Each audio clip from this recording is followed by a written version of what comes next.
एयरफिल्ड थाना पुलिस मामला रुजु कर तदंत करने सहित अभियुक्त प्रेमानंद भारीमल को गिरफ्त कर कोर्ट चालाण करिसेंति।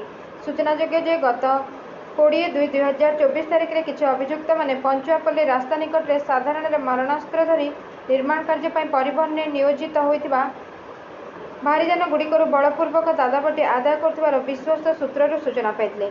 एने बड़गड़ थाना पुलिस टीम तुरंत घटनास्थल को जाते और अभियुक्त प्रेमानंद भारीमल को गोटे खंडा सहित घटनास्थल काबू करथिबा बेले अभियुक्त और तांकर अन्य जड़े सहयोगी मोटरसाइकेल जोगे घटनास्थल खसी पलाइबारे सक्षम होते।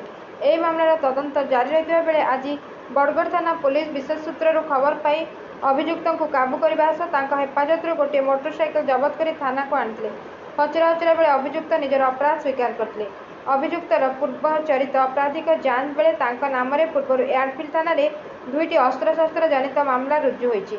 वर्तमान मामलार तदंत चालू रहिथिबा बेले अन्य अभियुक्त को गिरफ्त पाई चेष्टा जारी रहिछि। Bureau report 51 news agency.